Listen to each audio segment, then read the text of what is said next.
Hey guys, welcome back to the channel. Today's video, we are going over part 6 of the NHL 22 Wishlist series, where I just go through all of your comments, address, all the feedback you guys have, whether it's possible, whether, I agree with it, or maybe have a disagreement with it, and go through all of that. It's been really fun looking at all your comments, and I'm going to make it a point to get to every single one. So if you leave a comment on this video, eventually I'm going to get to it, much like I did with my Who Should You Choose series. I think this is a really fun way that I enjoy starting my day, just talking to you guys and getting more feedback from the community that I can take to the developers. That being said, guys, also check me out on TikTok. I did make a TikTok. I hired an editor. Don't worry, I'm not 30 and making TikToks, but it's a lot. It's covering like funny stuff from MLB, some NHL stuff. So give me a shout out, maybe give me a follow on that, and the link is down below. All right, guys, let's get into part 6 of the NHL 22 Wishlist series. We'll pick it up with Check Yo Pillow Squad Battles. He says, guaranteed player rewards for top 20. Less RNG for the opposing squads. You can currently max out points and not get into the top 20 because other players got matched against higher point possibilities. Hut champs, overtime losses are weighted higher than a regulation loss. This will allow OT losses to be the second factor in rank behind wins, with the CR being the third factor. All right, so a couple things. 100% agree with you on squad battles. The fact that there's a randomness to it is super, super annoying, and I really don't agree with it as well. One of the first things that first comments I got was change the rivals reward system to a flat base amount, so that while you're grinding towards it, every win matters, because if you can't get to that flat base amount, you're not going to get that reward, right? So I think the same thing can be said for squad battles. You get to a certain amount, you should just get guaranteed rewards. One of the biggest things that I've mentioned in feedback for NHL 22 in terms of Hockey Ultimate Team is more guaranteed rewards. There just simply isn't any outside of Hut Champs. The other thing has been mentioned before. So the Hut Champs, the overtime losses being weighted higher than a regulation loss. Here is my issue with that. I am, maybe again, the older generation kind of thing. A loss is a loss. Now, Hut Champs is the most competitive mode that we have. It is supposed to reward the best players in the entire community. The problem that you're going to see is that guys will match up, and you'll see messages from people, that kind of thing, and you'll be like, hey, let's take it to overtime. Because then you're just going to see guys just on purpose go to overtime because they know that no matter what, they're at least going to get more points. So that's the only thing I don't like there. I do think that the reward system needs to be win-based and not, not what it is right now, for sure.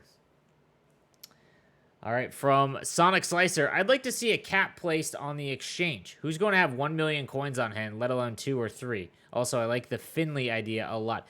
I'd also like to see a cap on the exchange. Who's going to have 1 million,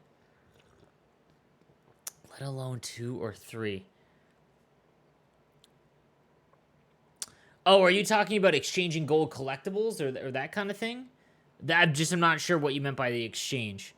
And the Finley idea, yeah, absolutely.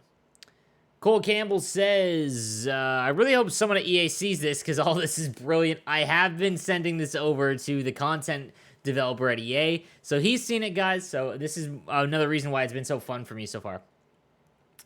From Sathwick, he says, I used to play FIFA a lot a couple years back, and they've had guaranteed Team of the Week packs for FUT champs since FIFA 17. There used to be a monthly leaderboard where at the end of the month, you get a pack including any Team of the Week players in the past month based on where you finish for the month. Example, if you finish top 100 in the month of June cumulative, you get a pack with any 20 top Team of the Week players that were released in June. Monthly rewards would be great and really rewarding for champs players at any level. 100%. I love that. Like I said in my top 5 things I want to see, I would love to see, making Team of the Week and even prime times a lot more valuable. Like when Team of the Week comes out, all we're looking for is, hey, did the card that we have Team of the Season or Team of the Year get increased? Like that's really what a lot of it is.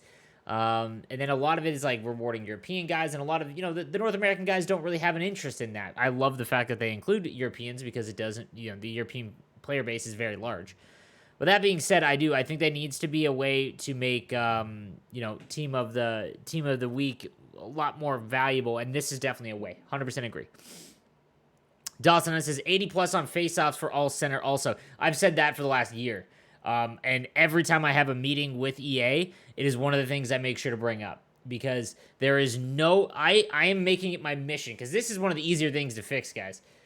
If there is 80 plus on every center, I'm staking my flag. That was me. I want you guys to know that. I am making it a mission of mine to try and make it that centers can actually play center in HUT. So I'm glad that you like that as well. Micah Wyant says, great ideas. Agree with all, especially the last one, but still can't play a baseball game. What I want to see is an app you work the market on your phone when you are on the go. That I would love to.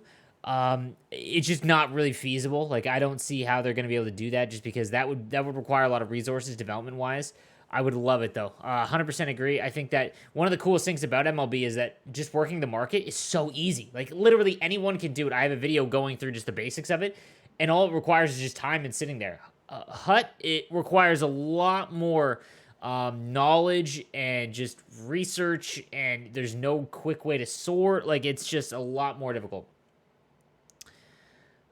From Swan says, crossplay is the biggest thing, but servers as well would be huge. I like the parallel idea. Definitely need more rewards and a way to catch up without spending money.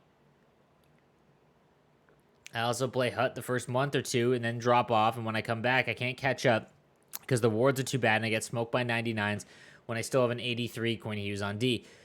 Yeah, so in all honesty, there is no, I've said this before, no video game out there. I'm talking like Call of Duty, anything. Like, there is no video game that needs it more than NHL. And the reason why I say it is it's a yearly game. It's a big AAA title. But the player base is just a lot smaller. And it's not so much an EA problem. It's just a hockey problem. Hockey is by far the smallest sport in North America in terms of the professional ones. That's always going to be an issue. You put crossplay in, and you can put more modes into the game. You can, like, Draft Champs was taken out, Online Seasons was taken out, because what was happening is that you just were fracturing an already small player base, and the rewards weren't all that great, and it just was a lot of extra clutter. Now they're funneling us all into squad battles and rivals, but that's it, because if they make it any smaller, we're just, we're never finding games, and crossplay fixes all that. So the one thing I will say is that NHL is usually 2 or 3 years behind in terms of features that are in Madden and FIFA. Just how it goes, like Rivals, for example, or Champs, okay? It's always a few years behind. The one thing I'll say is that if crossplay comes into Madden or FIFA, it'll be almost immediately into NHL, because that's an EA thing, not an NHL thing. So, in terms of the rewards, yeah, man, it's tough, because NHL is definitely the sports game that benefits the most from having high 90 overall cards. In MLB, if you have a high over 90, like, I have a stacked team in MLB, and I'm still, I've only been playing MLB for 2 years now, and I'm not a World Series player. I've gotten to like 850 in ranked seasons, which is pretty good, and I'm happy with that. But, like, if you can't hit a high 90s or a high, the high heat, at 100 miles an hour, and try and hit a sinker or a change up in the dirt, it really doesn't matter what the overalls are. Like, it doesn't. In NHL, though, speed is a killer. Like, it's just impacted, and it is tough to catch up. And I hope they find ways to make it a lot more accessible, man. Like, they are very scared to give us great teams in this game. And if it's universal, I don't know what the impact is. Like, would the complaint be that everyone has a stacked team? But then the argument would be like, yeah, but it's so much easier to get a stacked team. Like, I don't understand the argument anymore. Oilers fans, I think NHL HUT needs to do is a rewards pass system like the MLB programs, instead of those single player challenges, bring in a conquest map kind of thing. So they can't just rip what's working at MLB. They'd have to come up with their own thing. But the rewards path, 100%. I think that if you guys don't know what that is, basically, you earn XP for anything you do in the game, whether it's franchise mode, be a pro, World of Chell, HUT. And in that, you unlock things as you go. It could be diamond jerseys, but eventually it's guaranteed cards, coins, packs. And it gives you something to grind towards. 100%, that would be awesome. Because imagine, like, you grind out 100,000 XP. Maybe that takes you like a month, but you get like a 90 overall, like Elias Pettersson or something. Like, that would be really cool. And it's a flex. Like, there's so much randomness in this game. It's very difficult. Until we had team builders and outside of HUT Champs cards, like, there was no flex. Like, you know what I mean? I love that. I want to see something I can chase. From A the Goalie, said it'd be cool if we had the power-up cards like Madden. So if you got a worse version of your favorite player, you can upgrade them, or like the MLB thing, that'd be cool. Yeah, Madden has a certain thing, like a power-up thing. I think that'd be a lot of clutter for NHL just because they release so many cards. So they would have to change their whole content format. Parallels, though. There is no excuse for any Ultimate Team mode to not have the parallel system in place. Like, it needs to be in every game, and it needs to be this central thing in Madden, FIFA, 2K, and NHL. MLB killed that. Like, that needs to be in every game. Steel Titan says, more gameplay patches is my number one, but as far as content, I just think rewards should scale as the year progresses. No one wants a weekly untradeable premium pack in June or one mega pack and 2 premium packs in September. Just scale things as they go, and grind doesn't feel like it's the same thing nonstop. I can agree with this. I think that because the rewards go up and the cost for things goes up, it's a little crazy to think that, like, the rewards don't. So I'm 100% on board with that. Stop making base card... Introverts says, stop making base card teams so powerful in HUT. Sounds like my man got hit with some ice tilt. All right, this one's from John Anderson. Can someone tell me when and how often playoff cards get their upgrade? So my man Maze Jolt from my stream, he upgraded. Yeah, so it's like they get it every win. So the round 1 guys, they're already done. They get +2 for every win. So now the round 2 guys go. The round 1 players do not upgrade again once the round 1 is finished. So it's usually the next day. Sometimes it's instant, but usually it's the next day. Evan Muller says, please do squad building challenges. Example, collect all the Subway Wolves items, then trade them in. Man, so that has been something I have said since I become a game changer. Because again, I have a bigger interest than most in junior hockey and major juniors. Well, you can see that Howard jersey right above my shoulder. He is the defenseman for the Niagara Ice Dogs. Like, I love the Ice Dogs. I would love it if you collected all those bronze cards, which have no value. There is no point to them. And being able to then create, a 90 overall Petrangelo if you collect all the Ice Dogs. That makes every card that much more valuable. I'm 100% on board with that. I have been saying that for a very long time. The thing is, I will say, is that now they've got to implement basically, there's 60 OHL or CHL teams. That is a big commitment, I will say, from a developer standpoint. But once they're in, they're in. And then, like, again, if there was parallels, you could have those cards for the rest of the game. But 100% on board. Doing stuff like that creates value for every card, and the game will add longevity to the game. So in May, when you open a pack and get base gold cards, there's no purpose. This could be alternate example. Collect all the Edmonton Oilers and New York Rangers, and you get 89 Gretzky. Well, that's kind of what they have with team builders, right? So team builders, they expanded upon. We were really pushing team builders, and they released it at launch, and it was awesome. The problem is that they didn't upgrade them at all, and by like 3 weeks in, unless it was James Neal or Larry Murphy, there was no point going after them. So if they are more open about the upgrade system, so if they state like, hey, every month we're going to release a new upgrade for your team builder set, that kind of thing, that'd be awesome. Because yeah, they can't just have it at launch and then that's it. Like, I agree, that's boring. Brandon Anderson says, untradeable players turned into tradable, only that would open up a good new market. See, I don't agree totally with that. I do think that there needs to be untradeable cards. I think that when you trade them in, so let's say you're doing team builder, they should be untradeable instead of just disappearing. I think like that's like what happens in MLB. So if you're trying to collect the whole live series, all the base cards essentially, you collect them and you still have them. And the thing about MLB is that they go up and down based on real life performance. So they always have a little bit of value, but I don't know. Making untradeable cards does protect the market. Making them all untradeable would have a significant market crash. So, like, when I talk about a crash, man, this is the thing. So, like, you pack Miro Heiskanen day one. So, go back to the launch of the game, okay? The Lit versus Grit. You pack Miro Heiskanen, or you make him, and he's untradeable. His cost goes, like, the value of that card tanks.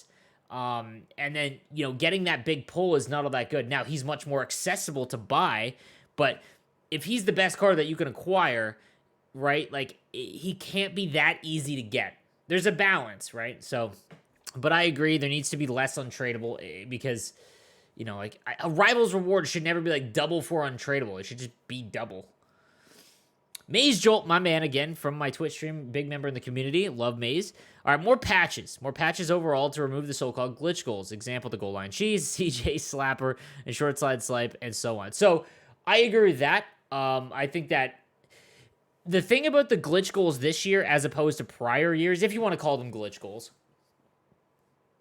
is that they're actually like hockey plays. Like I can give you clips. For example, we joked about this in stream because I love this Jack Hughes card so much this year, and I would score that goal line goal so much with him. He literally did that goal this year. Now, should it happen every time? No, but it forces you to play manual defense against that. However, the face-off play, like that, there's no excuse that the face-off play is in this game because it's 50-50. Even if you go to defend it, it doesn't always work. Like that needs to go. So I will 100% agree with that. Suggestion on that would be that you have talked about already would be to have the face-off play as an attribute so that it doesn't affect the overall card. For example, the way Glendening, who is second in the league, could have 90+ face-off and it wouldn't affect his card overall. Oh, yeah. So that would be... I see what you're saying. So in terms of like card overalls, yeah, like it shouldn't take in some of those other, like defensemen should not have their overall increase because their face-off increased. That's what he's saying.